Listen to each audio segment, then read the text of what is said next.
একটা দোয়া, এটা যদি কেউ এই রজব শাবানে পড়ে তাহলে হায়াত বাড়বে, কোনো সন্দেহ নাই ইনশাআল্লাহ।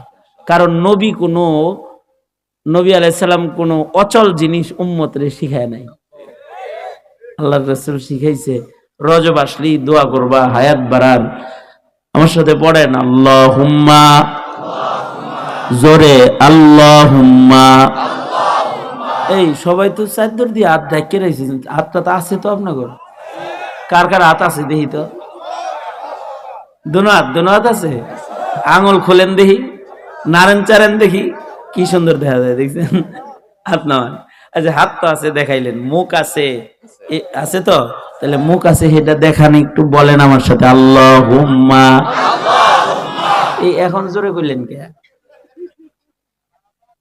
আগে যে জোরে কইতে কইলাম কইলেন না কেন? এটা কোন আগে বলেন আওয়াজ করে আল্লাহুম্মা বারিক লানা ফি রাজাব ওয়া শাবান ওয়া বাল্লিগনা রমাদান।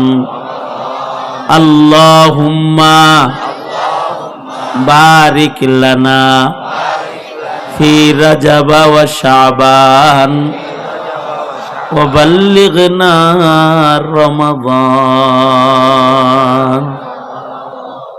রমজান পর দোয়া করলে যে হায়াত বাড়ে, এর জেলজন্ত প্রমাণ কোরআনে আছে। ঈসা আলাইহিস সালাম, ঈসা আলাইহিস সালাতু ওয়াস সালাম, ঈসা আলাইহিস সালামের যে হায়াত বাড়লো, ওনাকে যে আল্লাহ পাক এত লম্বা হায়াত দিলেন, বলেন তো ঈসা আলাইহিস সালাম কি মারা গেছে?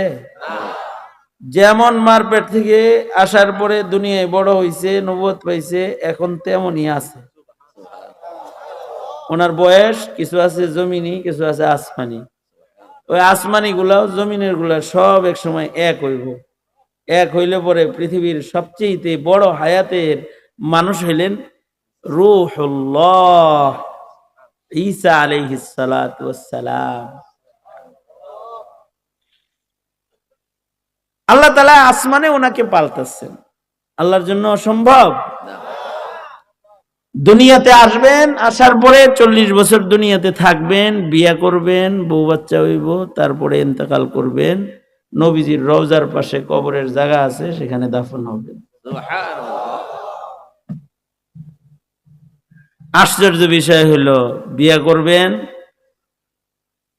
উম্মতে মুহাম্মাদি, উনি নবী, কিন্তু ওনার বউ কার উম্মত? ওনার উম্মত নাকি শেষ নবীর উম্মত হবে? ওনার বাচ্চাগুলা কার উম্মত হবে? ওনার উম্মত হবে নাকি নবীজির উম্মত হবে? আমাদের নবী আলাইহিস সালামের উম্মত হবে।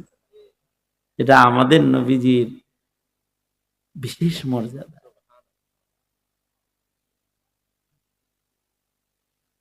কেউ যদি এটা না মানে তাহলে সে বেঈমান। যদি কারো এটা বিশ্বাস না হয় তাহলে ওর ঈমান নষ্ট।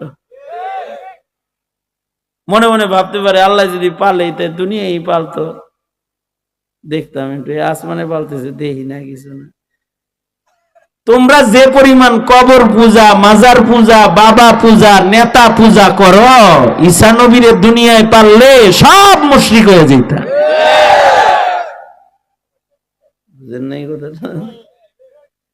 নেতা পূজা আছে আমাদের দেশে, নেতা পূজা নেই?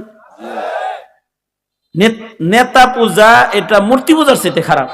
মূর্তিটার তো পাথর, নেতা যেটা এটা তো আর পাথর না। নেতারে এমন পূজা করে যে আল্লাহ আল্লাহর রাসূলও এত মানে না, নেতারে যত মানে। এটা হলো নেতৃত্ব পূজা। এ কারণেই এইটা কুফরি তন্ত্র, নেতৃত্ব পূজারি না। গোলাম হইতে হবে একজন, আর তিনি কে? জোরে বলেন আল্লাহ। এ কারণে যেই নেতা আল্লাহ আল্লাহর রাসূলের কথা কয় না, ও আমার নেতা হওয়ার উপযুক্ত না। না, সে মুসলমানের নেতা হওয়ার উপযুক্ত না। যে আল্লাহ আল্লাহর রাসূলের পক্ষে যে কথা বলে না, যে আল্লাহ আল্লাহর রাসূলের বিপক্ষে দাঁড়ায়, ওরা নেতা নয়। ওরা এ দেশের জন্য, মুসলমানের জন্য গজব ছাড়া অন্য আর কিছু না। গজব। ওরা ঈসা নবীরে যদি খালি দুনিয়ায় পালতো, কবরে যে পরিমাণ পূজা করে, আর বাবা, আহ আউলা বেশ, পাগল বেশ, মানে তালা বাবা, শিকল বাবা, এই যে যে বাবা গ্রুপ অফ ইন্ডাস্ট্রিজ লিমিটেড আছে একটা, এইটার উম্মত যত আছে ভক্ত, এই বাউল সরকারের ভক্তি, আহারে আল্লাহ রে। এর মধ্যে একটা নাস্তিক যে কোরআনকে ব্যঙ্গ করে, যে রাসূলকে ব্যঙ্গ করে, যে আল্লাহর উপরে প্রশ্ন তুলে, তার পক্ষে কথা কয়, মুসলমানের সন্তান এর জবানে এগুলো সাজে না, এটা মুসলমানের কাজ না।